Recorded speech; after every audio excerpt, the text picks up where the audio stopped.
आपका स्वागत है। आपके साथ मैं हूं अभिषेक तत्वर्तम और दिल्ली स्टूडियो से मेरे साथ है मेरी सहयोगी पूजा त्रिपाठी। बाजार ने आज शुरुआत थोड़ी सी कमजोर की थी, लेकिन अब धीरे धीरे गिरावट बढ़ी है। हालांकि रह रहे की रिकवरी भी आ रही है, तो थोड़ा सा हम देख रहे हैं कि लोअर लेवल पर बाइंग लौट के आ रही है। 24,400 के ऊपर है इस वक्त निफ्टी। 63 अंकों के आसपास की कमजोरी है। निफ्टी बैंक की बात करें तो वहां पर गिरावट ज्यादा है और पिछले 4 में से 3 सत्र में निफ्टी बैंक में गिरावट हो चुकी है। आपको याद होगा 4 जुलाई को रिकॉर्ड बना था निफ्टी बैंक का और वहां से तकरीबन 2000 पॉइंट्स की गिरावट आ गई है। कुछ कुछ बजट की चीजें भी थोड़ी डिस्टर्ब कर रही हैं सेंटिमेंट को, और उसके चलते प्रेशर बनता हुआ हम देख रहे हैं। एचडीएफसी बैंक, आईसीआईसीआई बैंक, ये तमाम जो बड़े बैंक हैं वेटेज के लिहाज से भी वहां से प्रेशर के ट्रिगर्स बन रहे हैं। लेकिन अगर आप दूसरी साइड पर देखेंगे तो एनर्जी पैक में देखिए ओएनजीसी, बीपीसीएल, कोल इंडिया, ये शेयर आज तेजी के साथ चल रहे हैं। और इसके अलावा इंश्योरेंस में एचडीएफसी लाइफ ने सुबह से ही बढ़त बनाई है, तो शुरुआती बढ़त को बिल्कुल मोमेंटम को कायम रखे हुए है एचडीएफसी लाइफ और 4% की तेजी के साथ है निफ्टी का टॉप गेनर। निफ्टी की जो कमजोरी है वो रह गई है अब 50 अंकों के आसपास की ही। और अगर आज हम दिन के दौरान की बात करें तो निफ्टी एक बार को करीब करीब 300 के आसपास भी हमने देखा था। 24,307 का आज का लो है, तो वहां से तो आपको रिकवरी बाजार में दिखेगी। तो क्लोजिंग कॉल में आगे खास क्या है, अगले 1 घंटे हम करने के वाले हैं, जरा इसकी रूपरेखा आपके सामने रख देते हैं और उसके बाद आपको हम बाजार के हाइलाइट्स को थोड़ा विस्तार से बता देंगे 5 बड़ी बातों के जरिए। 2:35 पर हम क्लोजिंग ट्रेड्स लेंगे अपने एक्सपर्ट्स के जरिए। बजट पर फोकस है, बजट से रिलेटेड अगर ट्रेड्स मिल जाए तो और अच्छा है, क्योंकि हम देख रहे हैं कि कुछ कुछ सेक्टर्स अच्छे से बजिंग है। श्रिम्प हो गया, फिशरीज हो गया, वाटर ट्रीटमेंट हो गया, मैनेजमेंट हो गया, ये कुछ खेमे हैं यहाँ पर बहुत अच्छी अच्छी बाइंग हो रही है स्टॉक्स में। ऑप्शंस के चैंपियन 2:40 पर, मार्केट एट 3 बजे, 3:05 पर खबर गर्म है, 3:15 पर बीटीएसटी या फिर एसटीबीटी ट्रेड्स लेंगे हम आपके लिए, और 3:20 पर होगा इवेंट्स टू वॉच, जहां पर हम समझेंगे कि कल के सत्र के लिए बाजार के लिए ट्रिगर क्या बनेगा, कहां पर फोकस होगा। लेकिन चलिए फटाफट 5 बड़ी बातों में हम समझ लेते हैं कि ये बाजार की ये चाल क्या है। आज अगर हम ओवरऑल अगर हम बात करें तो आप ये देखिए कि कहीं ना कहीं कल हमने बजट के बाद एसटीटी या फिर एलटीसीजी, एसटीसीजी में जो बढ़ोतरी हुई है उसके चलते थोड़ा सेंटिमेंट खराब हुआ। 24,000 के आसपास तक हम गए, वहां से बढ़िया रिबाउंड हमने बाजार में देखा और आज हम देख रहे हैं कि एक रेंज, एक दिशा की तलाश में बाजार हमें दिख रहा है। अभी थोड़ा सा डाइजेस्ट करने में एसटीटी या फिर एलटीसीजी जो भी बाजार के लिए थोड़े डिस्टर्बिंग एलिमेंट्स, थोड़ा सा वक्त लगेगा बाजार को।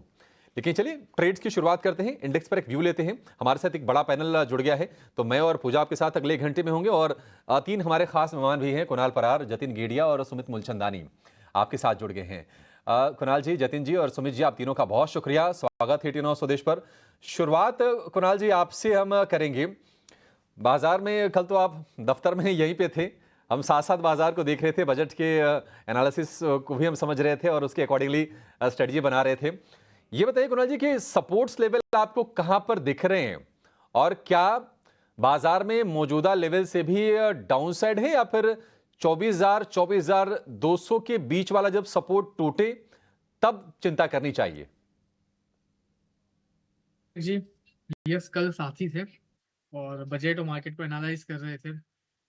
आपके साथ ट्रेडिंग अखाड़ा में भी हमें बहुत मजा आई, जिस हिसाब से हमने कॉल दिए, मोस्टली कॉल चले और मुझे खुशी हो रही है हमारे दर्शक मित्रों ने इसका बहुत ही बेखूबी इसका उपयोग किया होगा अपने ट्रेडिंग सेशन में।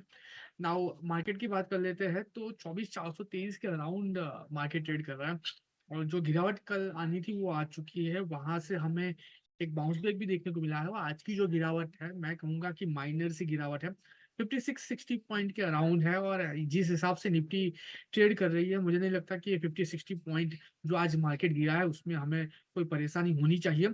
ओवरऑल मार्केट की बात करूं तो मेरा व्यू अभी भी पॉजिटिव साइड का ही है। जब तक लोअर लेवल पे 24,200 का स्तर अगर निफ्टी संभाल के रखता है तो मुझे लग रहा है कि यहाँ से हमें उछाल के भी संकेत देखते हुए मिल सकते हैं।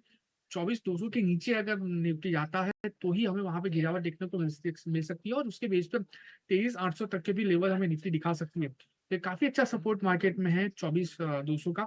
ऊपरी लेवल की बात करें तो अगर निफ्टी ऊपर में 600 के ऊपर सस्टेन होती है तो 25,000 तक के भी लेवल हमें निफ्टी दिखा सकती है, और वो भी मीन टाइम में। तो ओवरऑल जो व्यू है पॉजिटिव साइड का ही है। जब तक 24,200 ब्रेक नहीं करता है, घबराने वाली कोई बात नहीं है। खरीदारी करके चलने की सलाह मेरी निफ्टी में रहेगी। 24,200 का सपोर्ट अगर निफ्टी बचा लेता है तो आपके लिए टेंशन की बात नहीं है। बड़ी तेजी हमने देखी है और थोड़ा सा हो सकता है कि ये कुछ दिन के लिए कंसोलिडेशन वाले फेज में बाजार जाए।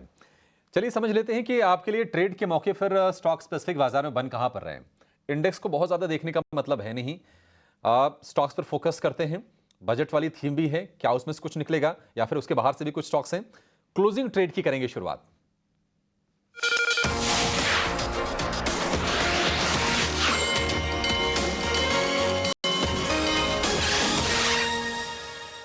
जतिन, क्लोजिंग ट्रेड की शुरुआत आपसे करेंगे, बताइए आपके स्टॉक्स कौन से हैं। देखिए ओवरऑल हमारा जो शेरखान रिसर्च टीम के कहीं ना कहीं स्टॉक स्पेसिफिक मूव्स आते रहेंगे ऊपर की तरफ। भले ही निफ्टी में या तो इंडेक्स में हमें एक नेगेटिव साइन है, लेकिन there will be pockets of strength जहाँ पे इन्वेस्ट किया या ट्रेड किया जा सकता है लॉन्ग साइड की तरफ। हम 2 ट्रेड्स लेके आए हैं। जो पहला ट्रेड होगा वो बलरामपुर चीनी में होगा। एक रेंज में है बलरामपुर चीनी। आज शुगर स्पेसिफिक स्टॉक स्पेसिफिक थोड़ा अच्छा पॉजिटिव रुझान दिख रहा है, तो बलरामपुर चीनी में लॉन्ग करने की सलाह रहेगी। स्टॉप लॉस रहेगा 442 का और टारगेट रहेंगे 468 और 475 के। जो दूसरा पिक होगा वो क्रॉम्पटन में रहेगा। तो क्रॉम्पटन में हमने देखा है कंसोलिडेशन का फ्रेश ब्रेकआउट देखने मिला है। वॉल्यूम के साथ ब्रेकआउट आया है, सस्टेन कर रहा है, तो हमें लगता है कि Crompton one of the stocks रह सकता है जो पॉजिटिव मोमेंटम कंटिन्यू करे, जो आज जो ब्रेकआउट आया है उसका। तो क्रॉम्पटन में लॉन्ग करने की सलाह रहेगी। स्टॉप लॉस रहेगा 432 का, टारगेट रहेंगे 455 और 470 के। थे मतलब क्रॉम्पटन और बलरामपुर चीनी, ये आज चीनी शेयरों में हम देख रहे हैं कि अच्छी तेजी है, बढ़िया मिठास है। लेकिन भाव के लिहाज से लगता है कि जतिन जी ने सोचा कि नहीं, 400-450 रुपये वाली शेयर दूंगा आज। ऐसा था क्या जतिन जी, या फिर यही आपके रडार पर आया शेयर। मैंने टेक्निकल सेटअप देखा था। आई थिंक रेट के ऊपर इतना ध्यान नहीं रहता है, टेक्निकल सेटअप पे ज्यादा ध्यान। क्रॉम्पटन हो गया, इसके अलावा बलरामपुर चीनी हो गया। ये दो शेयर 459 475 के टारगेट बलरामपुर चीनी के लिए, 482 का आप स्टॉप लॉस लगा के चलिए। और अगर हम बंधन बैंक भी जतिन आपके उसमें है, लिस्ट में है क्या सेल के लिए। देखिए बंधन बैंक अगर जो मैं कहना चाहूंगा तो बैंकिंग सेक्टर में आज के दिन हमें एक फॉल देखने मिला है। उसमें बंधन बैंक पार्टिसिपेट नहीं किया, लेकिन लास्ट 1 घंटे में लोअर लेवल्स पे थोड़ा एक वीकनेस दिखाई दे रहा था। तो अगर जो किसको सेलिंग करना है तो बंधन बैंक में भी सेल किया जा सकता है। तो उसमें स्टॉप लॉस रहेगा 193 का और टारगेट मैं देख रहा हूँ अराउंड 181 से 178 के। तो अगर जो बैंकिंग में वीकनेस में अपॉर्चुनिटी मिल रही है तो उसमें बंधन बैंक एक प्रिफर्ड पिक रहेगा। ठीक है। अच्छा, एक हमने डेटा देख रहे थे जतिन जी, बंधन बैंक 4 जुलाई के बाद से निफ्टी बैंक के जो भी कंस्टिट्यूएंट्स हैं, निफ्टी बैंक में तकरीबन 2000 पॉइंट की गिरावट है और सबसे ज़्यादा गिरने वाला शेयर है बंधन बैंक। करीब करीब 4 जुलाई के बाद से 10% के आसपास से गिरावट इसमें आ गई है। जब से चंद्रशेखर घोष जी रिटायर हुए हैं बैंक से, तब से हम प्रेशर देख रहे हैं। तो बंधन बैंक अब 187 रुपये का भाव है, 181 का टारगेट, 193 रुपये का स्टॉप लॉस आप लगा के इसमें आप ट्रेड ले सकते हैं। सुमित जी, आपके शेयर्स कौन से होंगे। हाय, गुड आफ्टरनून टू ऑल। तो अभिषेक जी, एक फॉलोअप से स्टार्ट करेंगे। देखिए, फ्राइडे के सेशन में विंध्या टेली दिया हुआ था 2700 की लेवल्स पे बाय। आज स्टॉक ने 2880 का हाई बनाया है। और जैसे कि थोड़े से पोजिशनल ट्रेड्स रहते हैं, मई के लास्ट वीक में अवंती फीड्स दिया हुआ था, आज के सेशन में ऑलमोस्ट 16 to 18% का गेन दे चुका है। तो 640 के लेवल्स पे बाय दिया हुआ था for the target of 805।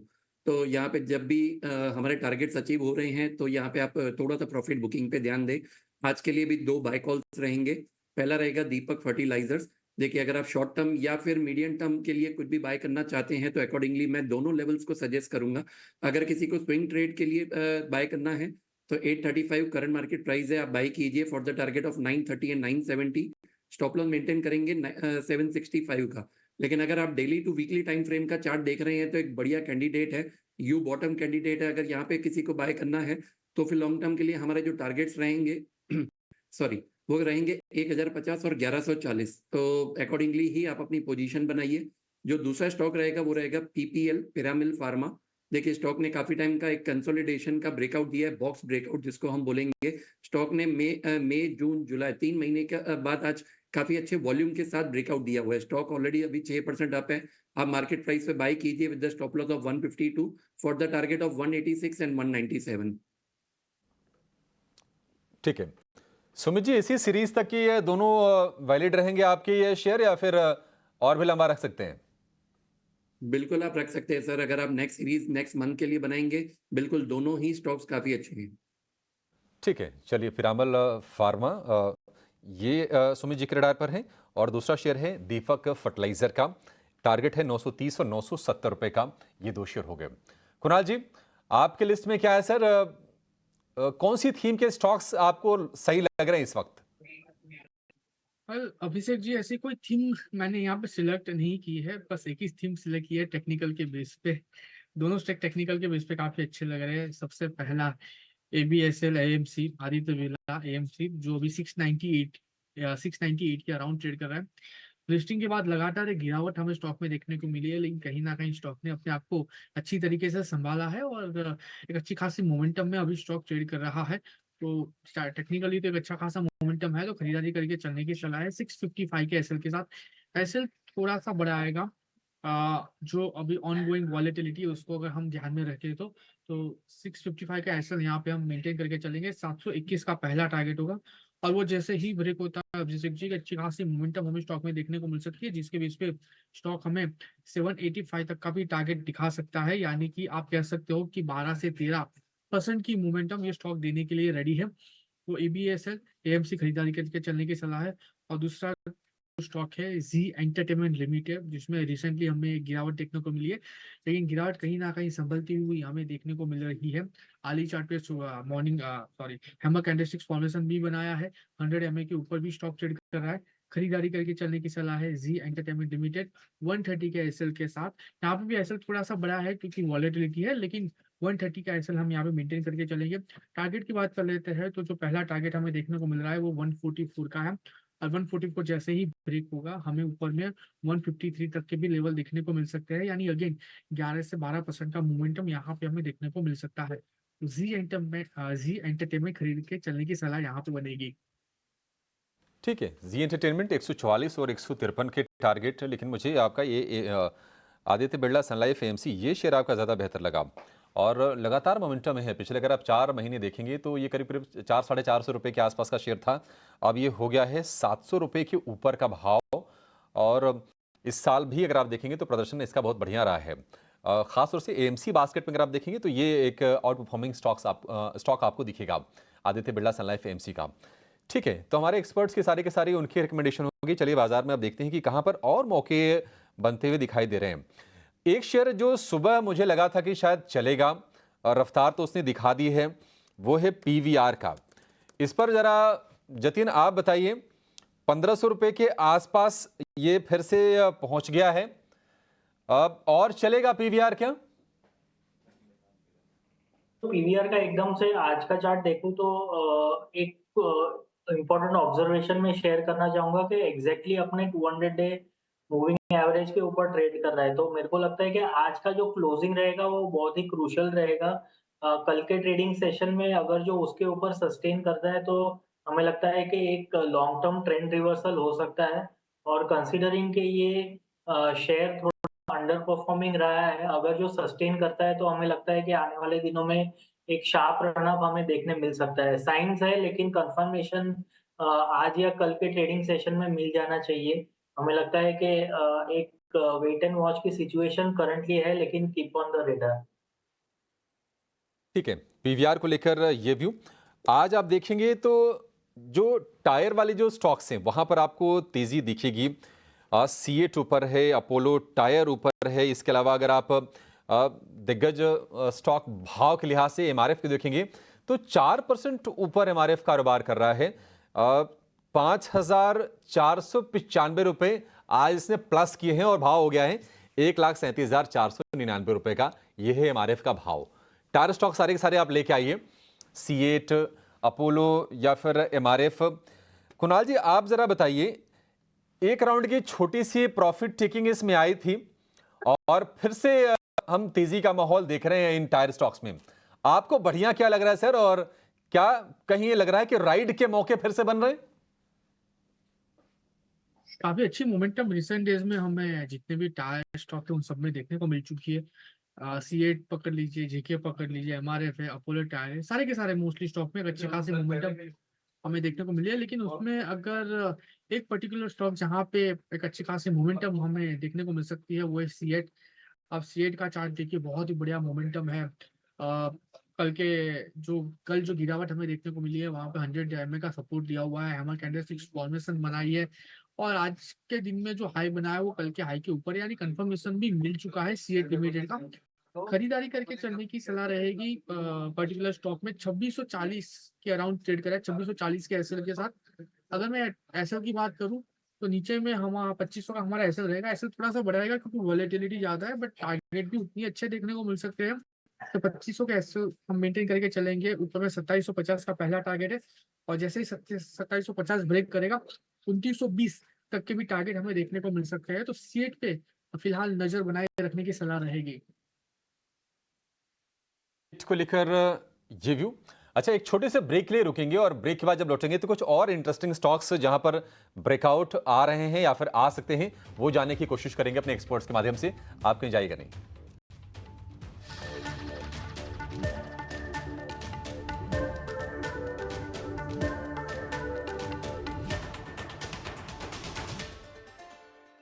Nifty bank की बात करें तो हालांकि वहां पर गिरावट ज्यादा है और वहां पर एक डाइवर्जन वाला हम ट्रेड देख रहे हैं। 509 अंक नीचे है निफ्टी बैंक, 1% के आसपास की गिरावट हमें देखने को मिल रही है। लेकिन सुमित जी, एक स्टॉक उस पर आपसे व्यू जानना चाहेंगे, चूंकि आप थोड़ा सा ना फंडामेंटली भी शेयरों को ट्रैक करते हैं। वो है शेयर, आप देखिए इंडिया मार्ट का। बजट से पहले इसकी गिरावट नहीं थम रही थी और बजट कह रहे हैं लोकसभा चुनाव से पहले इसकी गिरावट नहीं थम रही थी और लोकसभा चुनाव खत्म हो जाने के बाद, पास हो जाने के बाद इसकी रैली नहीं थम रही है। 3,000 रुपए के ऊपर फिर से आके कारोबार कर रहा है ये इंडिया मार्ट। क्या लग रहा है आपको, इस पर दांव लगाना चाहिए? जी बिल्कुल, अगर आप टेक्निकली देखेंगे तो बहुत टाइम बाद एक अपना रेजिस्टेंस ब्रेकआउट दिया हुआ है। अगर लेवल्स बात करें तो 2900 का जो लेवल है वो पिछले 6 महीने में 3 बार अटेम्प्ट हो चुका है। तो this is the final time और जो क्लोजिंग बेसिस पे मिला है हमें 2 बार ऑलरेडी मिल चुका है। तो बिल्कुल अगर किसी को यहाँ पे एक फ्रेश अपसाइड का मोमेंट कैच करना है तो आप बाय कीजिए करंट मार्केट प्राइस पे भी। और अगर आपको डिप्स मिलता है टिल द लेवल तो 2900 जैसे कि भी हमारी बात हुई, तो यहाँ पे हम स्टॉप लॉस मेंटेन करेंगे 2800 का। हमें लग रहा है कि अपसाइड मोमेंट जो है वो पहला टारगेट रहेगा 3590 का।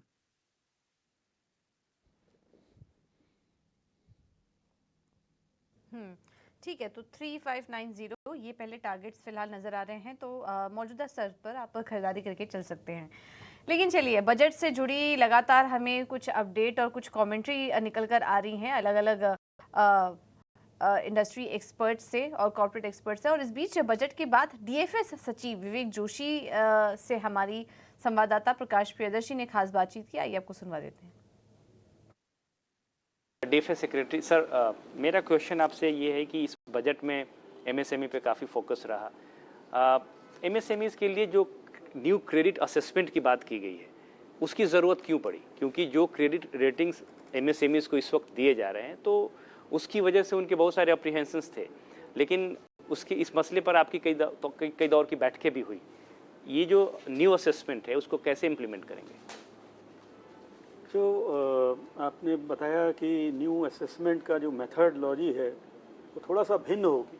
अच्छा, जो पुराने उसमें क्या है कि बैलेंस शीट देखा जाता है, टैक्स रिटर्न देखते हैं, लेकिन कई कंपनियां ऐसी होती हैं जिनकी बैलेंस शीट बहुत इम्प्रेसिव नहीं होती लेकिन फिर भी वो ठीक ठाक काम कर रहे होते हैं, तो उनको समय पे जो बैंकिंग सिस्टम है वो उतना तवज्जो नहीं देते। राइट।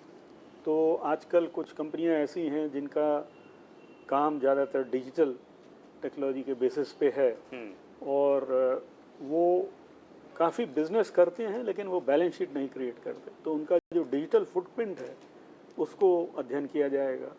यानी डिजिटल फुटप्रिंट से मतलब इतना हुआ कि जो उनके अकाउंट में पैसा आ रहा है, जा रहा है, या वो अपने एम्प्लॉयज़ को पेमेंट कर रहा है, या वो जो एनपीएस दे रहा है एम्प्लॉयज़ का, ईपीएफओ की पेमेंट कर रहा है, बिजली का बिल पेमेंट कर रहा है, स्टेट के टैक्स कर रहा है, इन सब को देखते हुए फिर उसका एक क्रेडिट स्कोर क्रिएट किया आप जाएगा। इसके जरिए मकसद ये है कि फंडिंग पैटर्न में सुधार हो और एमएसएमईज को ज़्यादा फंडिंग मिले। ईजी एक क्वेश्चन सर मुद्रा योजना के ऊपर 20 लाख रुपए आपने बढ़ाकर किया है। मुद्रा योजना को लेकर कई तरह के सवाल भी पिछले दिनों उठते रहे हैं, एनपीएस को लेकर बैंक्स की अगर बात करें तो इसको कंसीडर करते हुए ये डिसीजन लिया गया है, क्योंकि 10 लाख रुपए अगर इस वक्त तरुण स्कीम के तहत हम दे रहे हैं वयस्क में आई थिंक, तो उसमें उसको अगर बढ़ाकर आप 20 लाख रुपए कर रहे हैं तो क्या एनपीए के चांसेस और ज़्यादा नहीं रहेंगे? देखिए, जो अनाउंसमेंट है उसमें ये कहा गया है कि जिसने 10 लाख तक का लोन पहले ले लिया हो और रीपेमेंट कर दिया, ओके, सिर्फ उनको मिलेगा, तभी उनको एलिजिबिलिटी उनकी ऐसे रखी गई है। तो फिर इसलिए जो बढ़ा के लिमिट की गई है उसमें एनपीए होने का चांस बहुत कम है। एग्रीकल्चर क्रेडिट का क्या इस वक्त टारगेट है सर, क्योंकि अंतरिम बजट में उसकी घोषणा नहीं की गई थी, तो वित्त वर्ष 2025 के लिए एग्रीकल्चर क्रेडिट का टारगेट क्या है? एग्रीकल्चर क्रेडिट का टारगेट पर मेरे ख्याल में स्पीच में तो नहीं है जी, लेकिन वैसे जो लास्ट ईयर का टारगेट था वो 20 लाख करोड़ का। 20 लाख करोड़ का था, तो 25 लाख करोड़ के आसपास। ओके, एक आखिरी क्वेश्चन सर, कंपोजिट लाइसेंस के ऊपर, इंश्योरेंस सेक्टर की मैं बात कर रहा हूँ, काफ़ी दिन से आपके कंसिडरेशन में भी है, हम कब तक उम्मीद करेंगे? उम्मीद ये की जा रही थी कि इस बजट में शायद ऐलान हो जाए, लेकिन नहीं हुआ। इंश्योरेंस सेक्टर के अमेंडमेंट की ऐलान तो पहले से ही हो चुकी है, सरकार के अंडर कंसिडरेशन है, और कंपोजिट लाइसेंस देने का उसी के जो इंश्योरेंस बिल है उसी के अंदर है, तो बहुत शीघ्र ही उसमें होगी कार्रवाई। तो क्या उम्मीद करें कि मानसून सेशन में? सरकार के कंसिडरेशन में है, देखिए। ओके,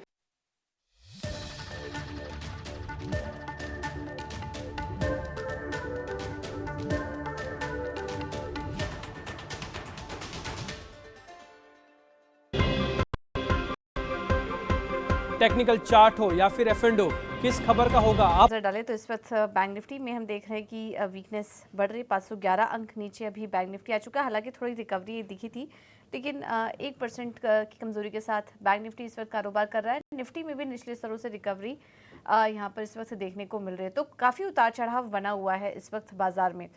इस बीच कुछ और भी स्टॉक्स पर चर्चा कर लेते हैं जहाँ की एक्शन नज़र आ रहा है, जिसमें इस वक्त ऑयल एंड गैस स्पेस में देखिए IGL, MGL, गेल, BPCL, ये तमाम स्टॉक्स आज शानदार तेज़ी यहाँ पर देखने को मिल रही है। कुणाल, कहीं पर कोई ट्रेड नज़र आ रहा है आपको ऑयल एंड गैस स्पेस में? पेट्रोनेट LNG की बात हम देख रहे हैं कि काफ़ी अच्छी तेज़ी यहाँ पर है, पेट्रोनेट LNG भी करीब 5% ऊपर है नतीजों के बाद।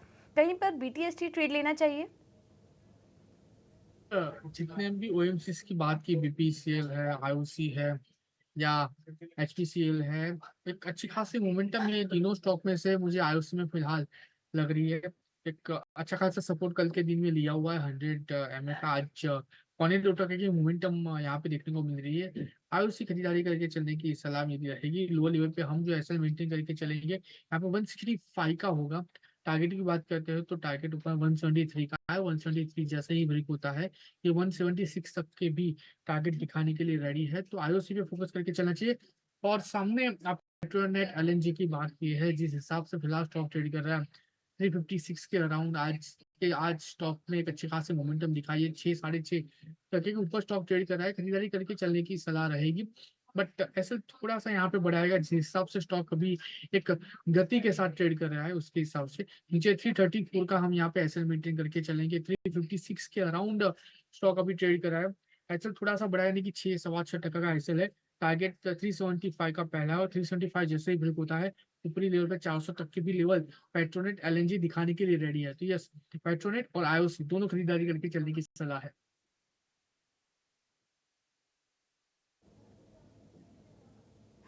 ठीक है, तो पेट्रोनेट में भी अच्छी तेज़ी है अभी भी, वहाँ पर आप खरीदारी करके चल सकते हैं। और IOC भी अच्छा लग रहा है, यहाँ पर भी आप BTST ट्रेड लेके जा सकते हैं। लेकिन चलिए वापस से फोकस करते हैं बजट रिलेटेड स्टॉक्स पे। और आज भी हम देख रहे हैं कि चुनिंदा स्टॉक्स में कल की तेजी आज भी कंटिन्यू होते हुए नजर आ रही है। और बजट में वेस्ट मैनेजमेंट को लेकर बड़ी घोषणा से एंटनी वेस्ट का शेयर आज 15% की जोरदार तेजी दिखा रहा है। पिछले 3 दिनों में ये स्टॉक करीब 45% भाग चुका है। क्या वजह है? बजट रिलेटेड अनाउंसमेंट से कंपनी को क्या फायदा हो सकता है? डिटेल्स समझते हैं अभिषेक सत्यव्रतन से। अभिषेक बताइए। जी पूजा, दरअसल 45 नहीं 35% 3 दिनों में ये शेयर दौड़ गया है। और उसकी वजह ये है कि देखिए बजट में वेस्ट मैनेजमेंट को लेकर, वाटर ट्रीटमेंट को लेकर, सीवेज को लेकर कुछ आएगा, इसकी उम्मीद हम करके चल भी रहे थे। और बजट से पहले भी ये शेयर चल रहा था एंट्री वेस्ट हैंडलिंग का। और वित्त मंत्री ने काफ़ी बड़े ऐलान किए हैं। ये कहा है कि 100 शहरों में वाटर ट्रीटमेंट, वेस्ट मैनेजमेंट को लेकर काफ़ी फोकस किया जाएगा, उसके उन एरियाज़ को लेकर, सीवेज ट्रीटमेंट पर भी। और केंद्र सरकार, राज्य सरकार और मल्टीलेटरल बैंक मिलके ये सारा काम निश्चित करेंगे। आपको बता दें कि एंटनी वेस्ट हैंडलिंग ये जो कंपनी है 2021 में इसका आईपीओ आया था और इशू प्राइस था 315 रुपये। आज 800 रुपये भी इसने पार किया, तो उससे आप समझ सकते हैं कि रफ्तार कितनी गजब की रही है। दरअसल जो सरकार का फोकस है बजट में वो है वाटर सप्लाई पर, सीवेज ट्रीटमेंट पर और सॉलिड वेस्ट मैनेजमेंट पर। तो एंटनी वेस्ट हैंडलिंग, इसमें एक जो सेगमेंट है वो है सॉलिड वेस्ट मैनेजमेंट वाला, वो काम ये करती है। वेस्ट मैनेजमेंट, कचरे का कलेक्शन, सड़कों की सफाई, मलबे की प्रोसेसिंग, ये तमाम काम ये एंटनी वेस्ट हैंडलिंग करती है। अगर इसके हम प्रदर्शन की बात करें, इसमें अगर हम इसके सेहत की बात करें कंपनी की, तो जून तिमाही में कंपनी की जो आय है 11% वो बढ़ी है। कलेक्शन और डिस्पोजेबल जो बिजनेस है वहां पर प्रदर्शन बहुत ही शानदार रहा है। और यही नहीं, पुणे के वेस्ट टू एनर्जी प्लांट का भी क्षमता विस्तार कंपनी ने किया है और पिछली तिमाही में 2800 टन की कंपोस्ट बिक्री की है। तो एक और ये छोटा वर्टिकल इनका हो जाता है जब ये वेस्ट मैनेजमेंट करते हैं। तो मुंबई में कंस्ट्रक्शन और डेबरी प्रोसेसिंग प्लांट ये कंपनी लगाने जा रही है, तो निश्चित तौर पर आगे भी इसके लिए मौके हैं। सरकार ने घोषणा बजट में करी दी है। आपको बता दें कि 22 जुलाई को, यानी कि बजट से एक दिन पहले ये शेयर 14% चला था। कल तो ये कितना हमने देखा था कि 3% के आसपास की तेजी रही। और आज हम देख रहे हैं कि 15% की सॉलिड तेजी एंटनी वेस्ट हैंडलिंग के शेयर में देखने को मिल रही है।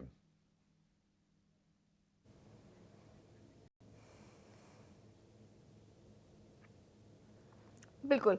तो 35% की तेजी ये स्टॉक दिखा चुका है पिछले कुछ दिनों में ही, और आज भी देखेंगे तो 15% की तेजी है। वजह अभी अभिषेक आपको बता भी रहे थे, बजट में वाटर वेस्ट मैनेजमेंट से जुड़ी काफ़ी सारी घोषणाएं हुई थी, उस पर फोकस था और इससे यहाँ पर एंटनी वेस्ट हैंडलिंग को फ़ायदा होने की बात की जा रही है। चलिए एक बार लेते हैं इस पर।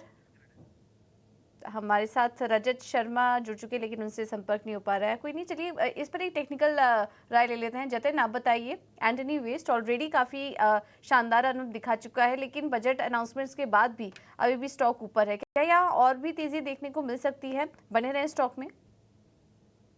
इसका कोड मेरे को प्लीज रिक्वेस्ट है कि बताएं प्लीज।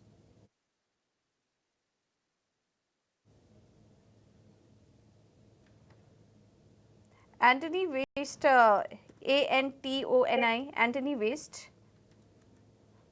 इसका कोड नेम AWHCL NSE पर। एंटनी वेस्ट हैंडलिंग सेल 780 के आसपास, 785 पर इस वक्त कारोबार कर रहा है ये स्टॉक। राइट, अगर जो मैं ये इसका चार्ट देखूं तो डेफिनेटली एक अप ट्रेंड में है। इसमें कभी भी अगर जो गिरावट आती है तो इसमें बाय करने की सलाह रहेगी। ऑल टाइम हाई पे चल रहा है, तो आई डोंट थिंक सो के ट्रेंड की कोई गुंजाइश है। डेफिनेटली एक अप ट्रेंड में है।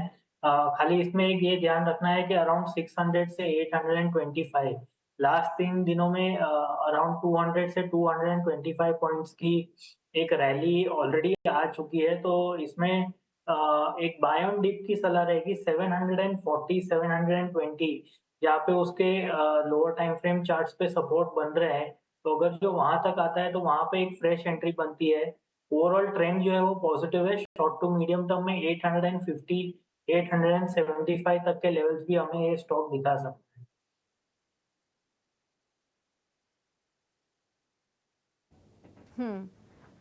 ठीक है, तो ये स्टॉक 800 के ऊपर भी जा सकता है, यानी कि अभी और भी तेज़ी देखने को मिल सकती है, तो जिनके पास है वो बने रहें स्टॉक में। अब रुक करते हैं हमारे अगले सेगमेंट का, मार्केट एट 3।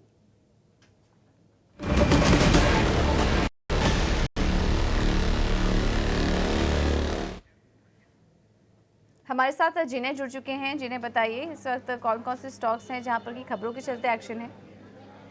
जी, तो पहला रहेगा एपिग्रिल कंपनी ने जो है रेवेन्यू में 43% की बढ़ोतरी देखने मिली। कंपनी ने 651 करोड़ का रेवेन्यू रिपोर्ट किया है। वहीं नेट प्रॉफिट में हमें 171% की बढ़ोतरी देखने मिल रही है। 86 करोड़ पे कंपनी ने जो है रजिस्टर किया है।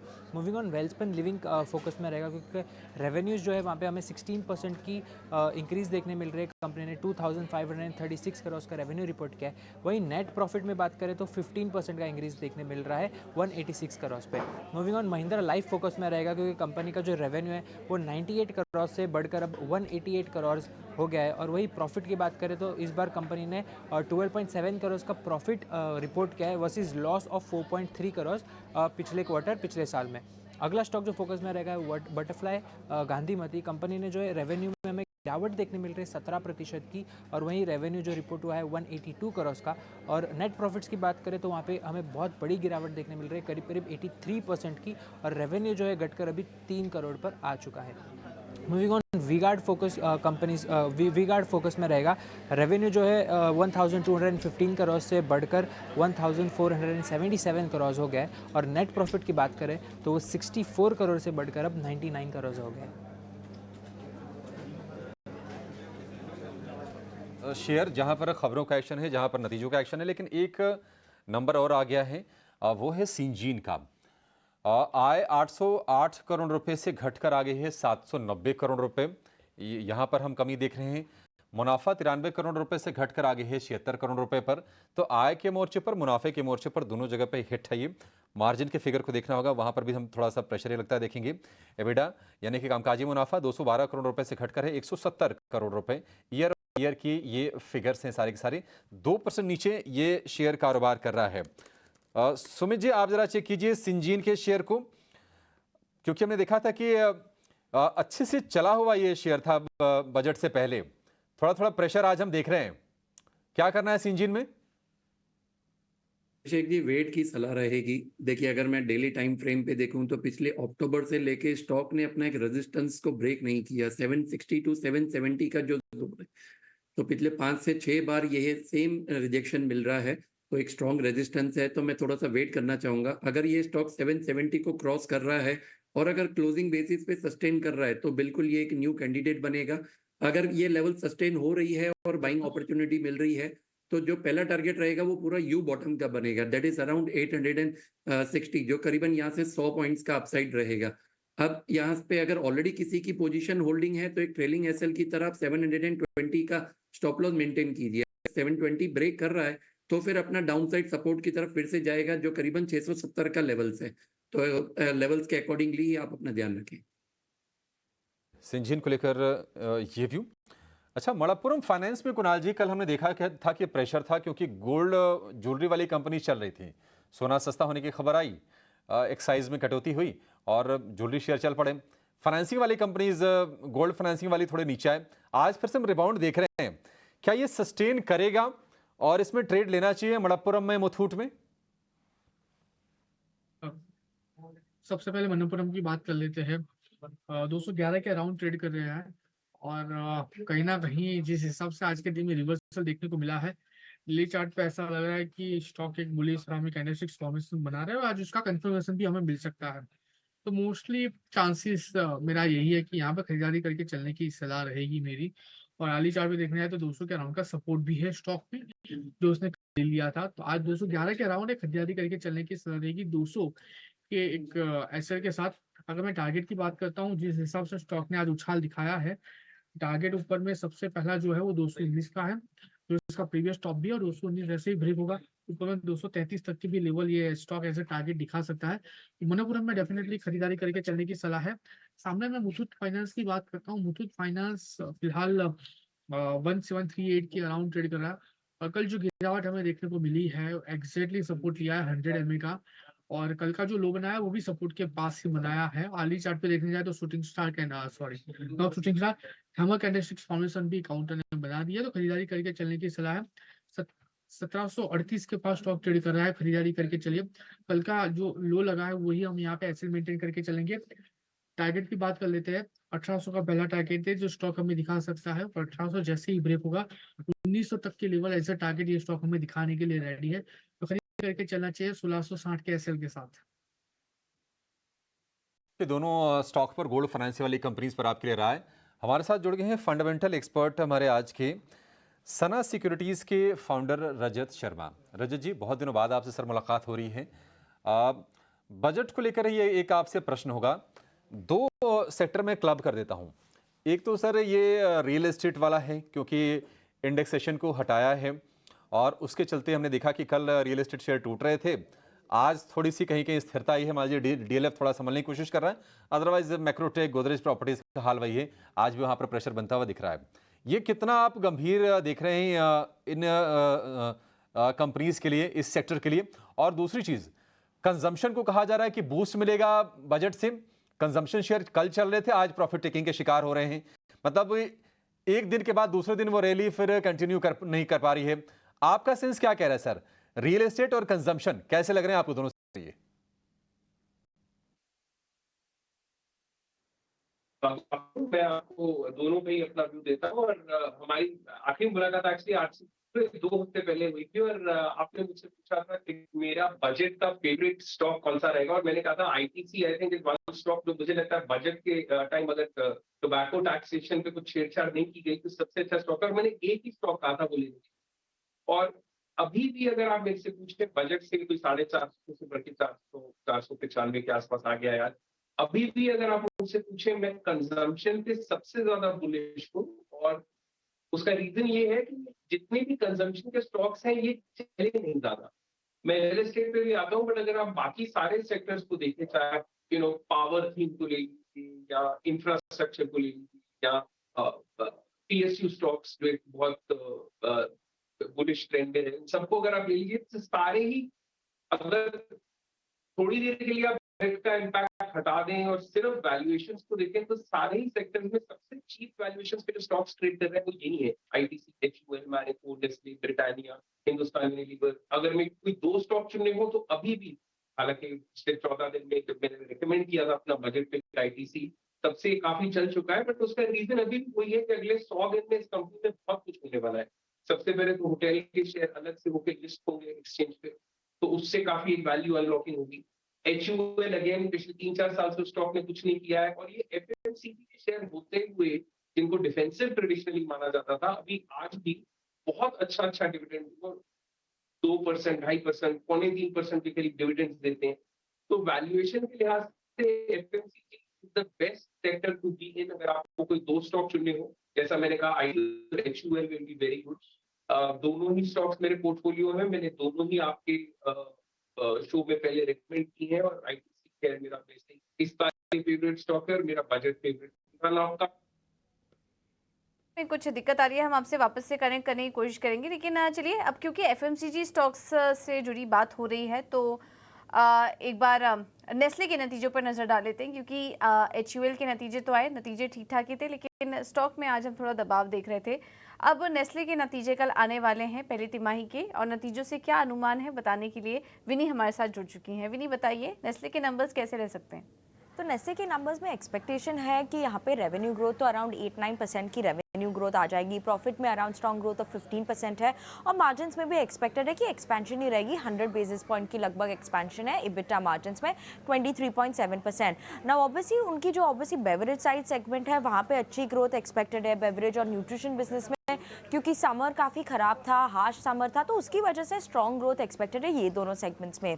आउट ऑफ होम कंजम्पशन में देखें तो मे भी थोड़ी सेटबैक हो सकती है, क्योंकि काफ़ी हीट वेव्स थे, भी वो टी साइड की जो सेगमेंट होती है वहाँ पे थोड़ी प्रॉब्लम हो सकती है, also on coffee side as well ना। उसके अलावा मार्जिन्स को जो सपोर्ट कर रही है ग्रोथ, तो भूलिए मत कि ग्रॉस मार्जिन्स में एक्सपेंशन है, ग्रॉस मार्जिन्स पे कंपनी काफ़ी काम कर रही है, और उसकी वजह से वो सब टेलविंड्स आ जाएगी इबिटा मार्जिन्स में भी। और प्राइसिंग हाइक्स, कंपनी ने थोड़े प्राइस हाइक्स लिए थे सर्टेन सेगमेंट्स में, तो उसकी भी स्ट्रैटेजी जानने की इंपॉर्टेंस होगी कि आगे जाते हुए क्या होगी, क्योंकि चॉकलेट प्राइसेस बढ़ चुके थे, कॉफ़ी प्राइसेस बढ़ चुके थे। तो अभी क्या स्ट्रैटेजी है कंपनी की आगे जाते हुए इन सब पे, और रॉ मटेरियल इन्फ्लेशन पे क्या कमेंट्री है, ये इंपॉर्टेंट फैक्टर है वॉच आउट करने के लिए। कमेंट्री क्या आ रही है ओवरऑल डिमांड ट्रेंड्स की अर्बन रूरल एरिया में, ये की फैक्टर होगा। और उनकी डिस्ट्रीब्यूशन एक्सपेंशन जो है वो एक इंपॉर्टेंट फैक्टर है वॉच आउट करने के लिए। ओवरऑल वॉल्यूम ग्रोथ ये टाइम एक्सपेक्टेड है 4 to 5% पे, तो ये स्ट्रॉन्ग वॉल्यूम ग्रोथ भी एक्सपेक्टेड है। और ये नेस्लेस के नंबर ये टाइम डिसेंट नंबर्स एक्सपेक्टेड है।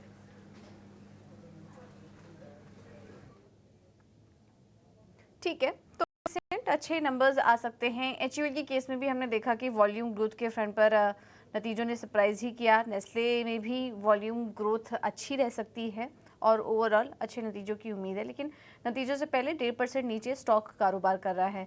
सुमित जी, नतीजों के पहले क्या कोई स्ट्रैटेजी लेनी चाहिए नेस्ले में? देखिए यहाँ पे टेक्निकली अगर देखेंगे तो लोअर टाइम फ्रेम पे तो स्टॉक ने थोड़ा सा डाउनसाइड मोमेंट ही दिखाया है। जो आज का फर्स्ट कैंडल है अपना एक ट्रेंड लाइन ब्रेकडाउन दिया है और अपना एक प्रीवियस जो सपोर्ट था उसे भी ब्रेक किया हुआ है। तो 2570 का जो लेवल था वो एक इंपॉर्टेंट सपोर्ट था, तो जो ब्रेकडाउन हुआ है तो हमें लग रहा है कि as of now it is a sell on rise candidate. अब पोजिशनली अगर देखना चाहें तो पोजिशनली यहाँ पे 2500 का जो है वो एक स्ट्रॉन्ग सपोर्ट है, तो बाइंग को तो फिलहाल हम अवॉइड करेंगे। लेकिन अगर 2500 यहाँ पे ब्रेक हो रहा है तो फिर नेक्स्ट लेवल 2400 तक भी स्टॉक जा सकता है। तो बेटर रहेगा अगर 2500 टूट रहा है तो आप यहाँ पे प्रॉफिट बुकिंग कीजिए।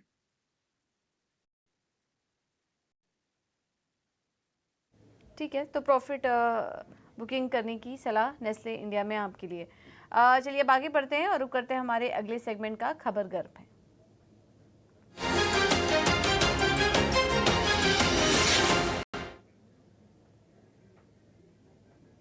और डीलिंग रूम में किस स्टॉक को लेकर हलचल है, ये बताने के लिए हमारे साथ शरद जुड़ चुके हैं। शरद, बताइए।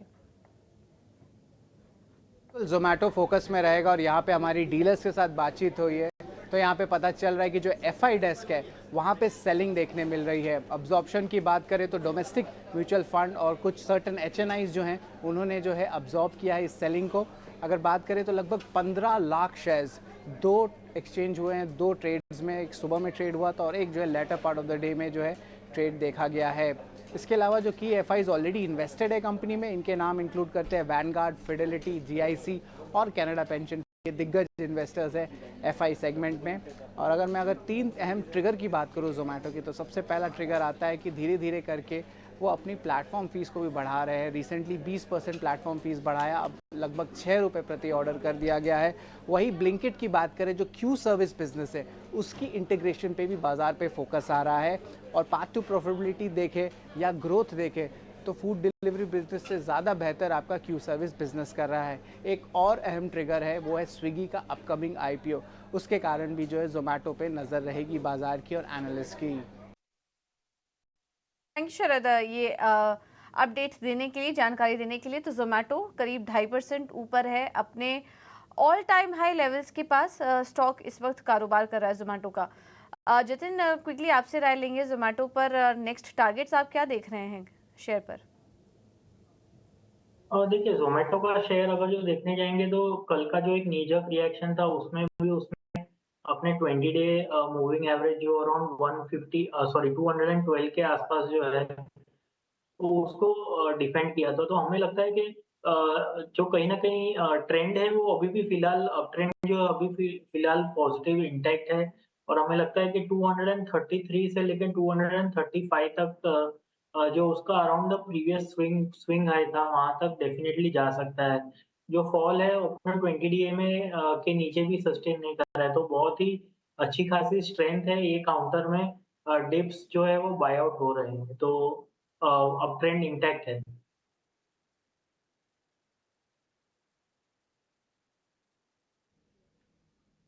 एंड अभी भी दिखाई दे रहा है और जोमेटो में और तेजी के लिए आप बने रह सकते हैं। एक और स्टॉक देखिए, जुबिलेंट फूडवर्क्स। कुणाल, आप सलाह दीजिए। जुबिलेंट फूडवर्क्स में अब करीब 4% की स्टॉक ऊपर आ चुका है। ये भी अपने हाइस के आसपास कारोबार कर रहा है शेयर। अभी भी बीटीएसटी करके जा सकते हैं क्या स्टॉक में, या फिर अगर किसी ने ट्रेडिंग के लिए लिया हो तो प्रॉफिट बुक कर लें? कल बीटीएसटी करके चलने की सलाह तो नहीं दूंगा। लेकिन किसी ने लिया है तो मैं प्रॉफिट बुकिंग करके चलने की सलाह भी नहीं दूंगा। होल्ड करके चलिए ऊपर में 595 और 595 जैसे ही ब्रेक होता है ऊपर में 620 तक के लेवल जुबिलर फुटवर्क्स में हमें देखने को मिल सकते हैं। % ऊपर ये दिन के ऊपरी स्तर पर शेयर कारोबार कर रहा है।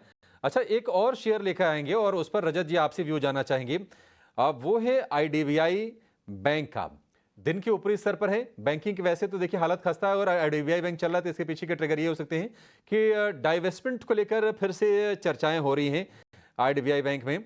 और दीपम सेक्रेटरी तुहिनकांत पांडे ने कहा है, आज एक मीडिया रिपोर्ट के हवाले से ये खबर आ रही है कि इसके लिए जो स्टेक सेल की जो प्रोसेस है वो एडवांस स्टेज में है। आपको बता दें कि इसमें एलआईसी का जो स्टेक है करीब 49%, सरकार का जो स्टेक है करीब करीब 45.5% के आसपास है। आईडीबीआई बैंक 97 रुपए के 98 रुपए के ऊपर के भाव फिलहाल 14% की जबरदस्त तेजी। रजत जी, क्या करना है आईडीबीआई बैंक में, क्या और ये शेयर चढ़ेगा यहां से?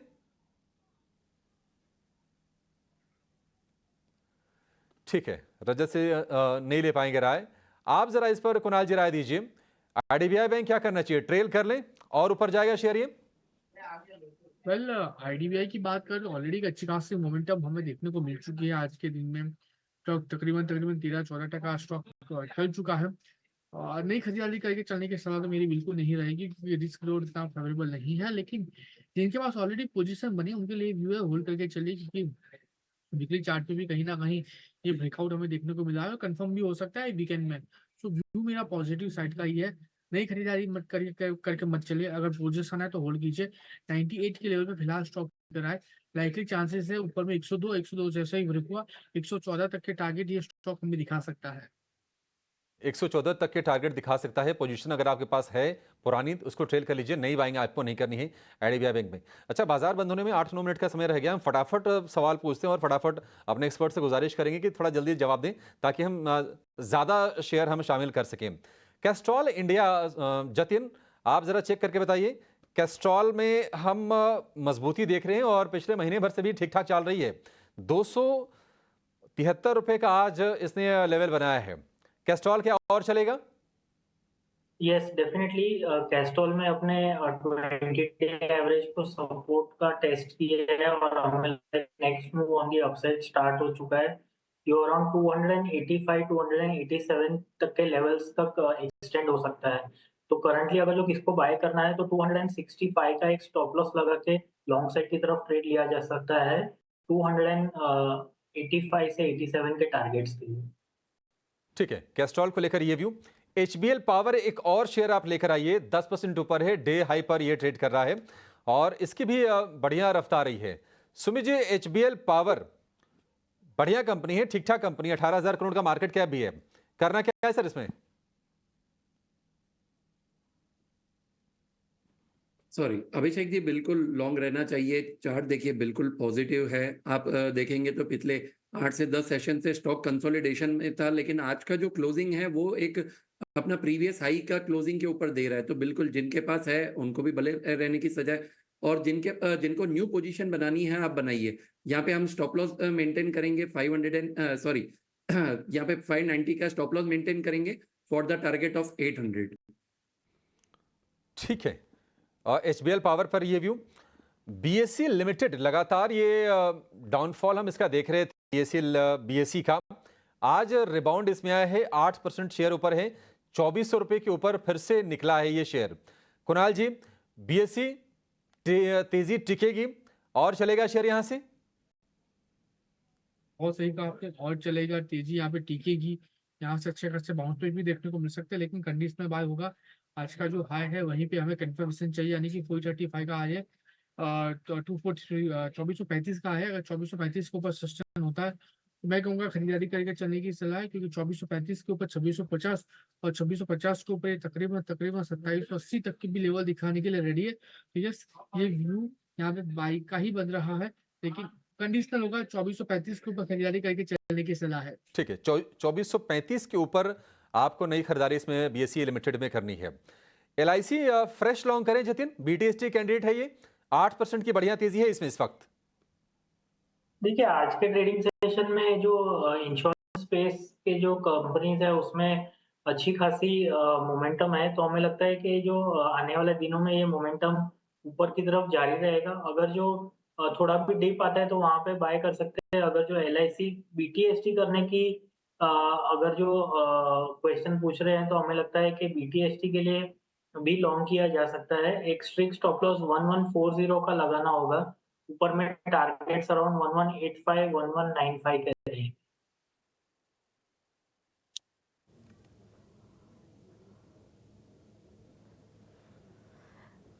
चलिए कुछ मिनट ही रह गए हैं अब बाजार की क्लोजिंग में और बैंक निफ्टी 360 अंक नीचे है। निफ्टी की अगर बात करेंगे तो 44 अंकों की कमजोरी इस वक्त देखने को मिल रही है। तो आज इंडाइसेस तो नीचे थे, निफ्टी में रिकवरी भी आई।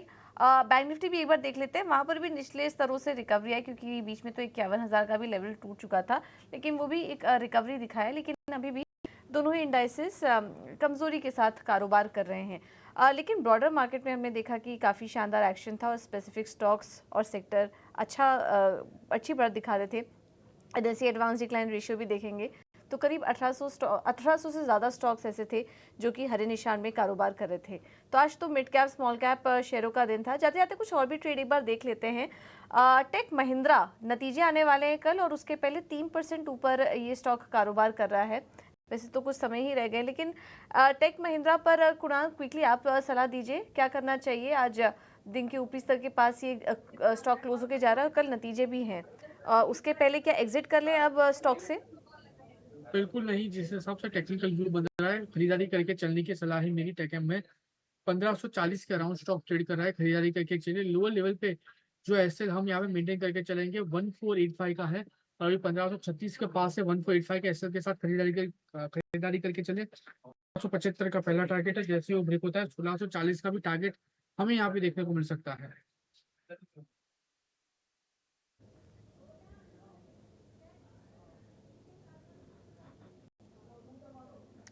तो ये है सलाह टेक महिंद्रा पर। कल नतीजे भी आने वाले हैं, नतीजों का अनुमान भी हमने आपको बताया, तो ये स्टॉक आप कंटिन्यू करके जा सकते हैं। इस बीच देखिए एचडीएफसी लाइफ 4% ऊपर, टेक महिंद्रा में भी 3% की तेज़ी, बीपीसीएल, एनटीपीसी ये तमाम स्टॉक्स भी मजबूती के साथ कारोबार कर रहे हैं। कमज़ोर साइड पे बजाज फिनसर्व आज का टॉप लूज़र 2% की क्लोजिंग आज दिखा रहा है और बजाज फाइनेंस में भी नतीजों के बाद आज हमने वीकनेस ही देखी है। तो ये कुछ स्टॉक्स हैं आज जो कि कमज़ोरी के साथ ट्रेड कर रहे हैं।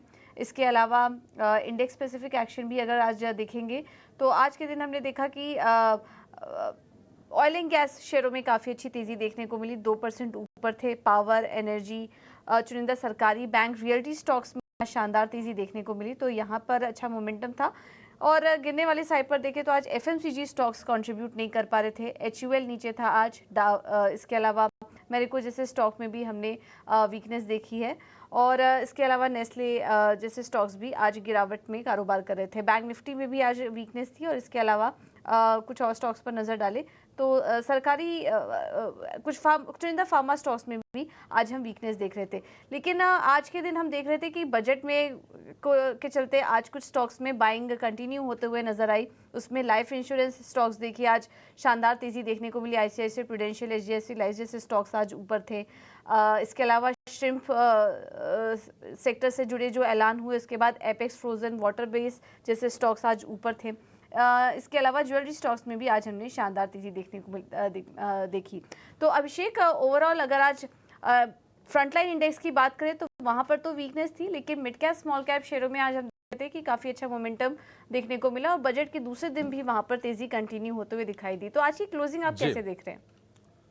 पूजा, क्लोजिंग देखिए, क्लोजिंग को अगर देखेंगे तो ठीक ठाक ही है। मतलब ऐसा लग रहा था कि थोड़ी सी प्रॉफिट टेकिंग और आएगी, मतलब गिरावट और बढ़ेगी। और जिस तरह से एसटीटी को लेकर, एलटीसीजी, एसटीसीजी को लेकर सरकार ने दरों में बढ़ोतरी की थी, देखते हैं कि किस तरह से बाजार उसको असेस करता है। अदरवाइज बजट के जो ऐलान हैं आज भी हम देख रहे हैं कि स्टॉक्स में जोश भरने का काम कर रहे हैं।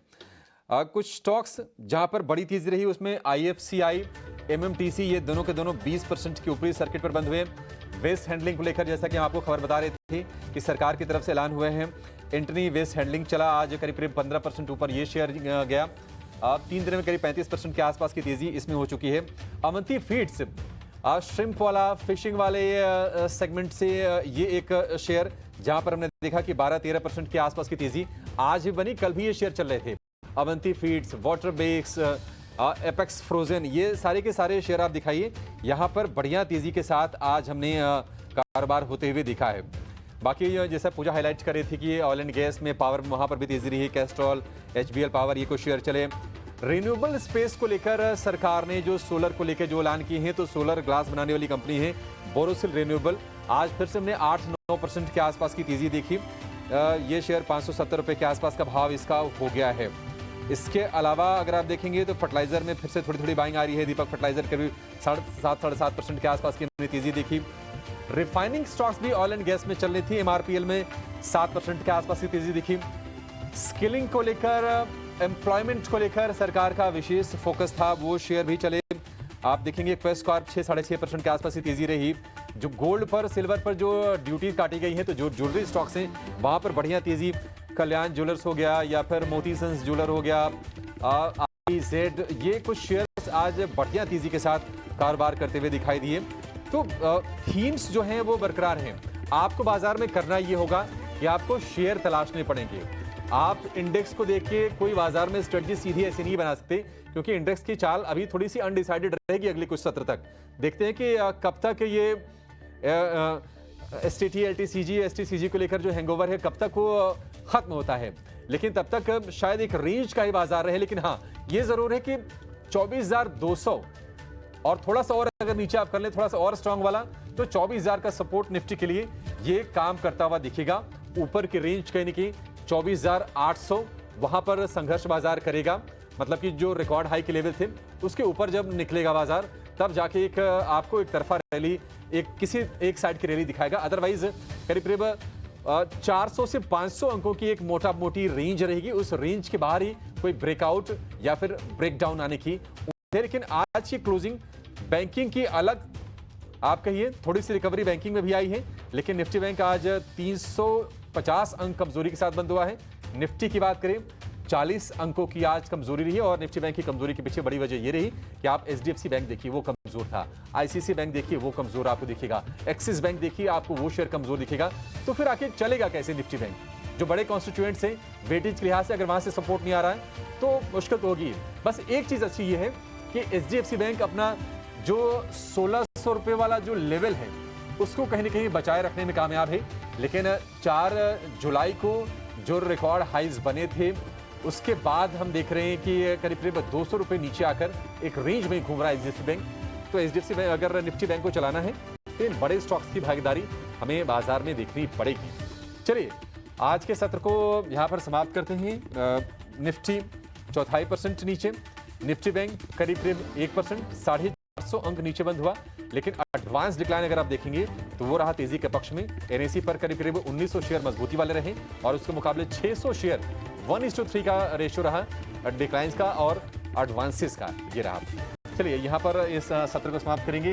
कुणाल जी, सुमित जी और जतिन जी, आपसे अलविदा कहेंगे आपको, लेकिन पहले आपके डिस्क्लोजर्स ले लेते हैं। कुणाल जी, कोई डिस्क्लोजर आपका? जो दोनों स्टॉक मैंने आज बताए थे, ABSL, IMC एंड ZIL, दोनों मेरे पोर्टफोलियो में लॉन्ग टर्म पर्सपेक्टिव से मैंने होल्ड करके रखे हैं। बाकी कोई भी स्टॉक मेरे पोर्टफोलियो में नहीं है। ठीक है, जतिन?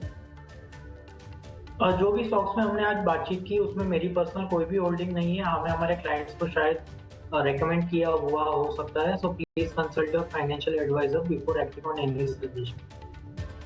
सुमित जी, आपका कोई डिस्क्लोजर? जो भी स्टॉक्स हमने आज डिस्कस किए हुए हैं, माइट भी एडवाइजरी सर्विस के थ्रू हमने अपने क्लाइंटेज को सजेस्ट किए होंगे, लेकिन आज जो भी स्टॉक डिस्कस हुए मेरे पर्सनल होल्डिंग। परफेक्ट। आप लोगों का बहुत शुक्रिया सर, समय देने के लिए। कल भी दिन भर बहुत व्यस्तता वाला रहा, आज भी आप हमारे साथ जुड़े, थैंक यू सो मच। फिर से मुलाकात होगी। लेकिन चलिए, शो को यहाँ पर समेटेंगे और एक छोटे से ब्रेक के लिए रुकेंगे, लेकिन आपको कहीं जाना नहीं है। आज हम कल की भी तैयारी करवा देंगे। छोटे से ब्रेक के बाद लेकर आएंगे कल की तैयारी। प्रशांत हमारे साथ जुड़ गए हैं।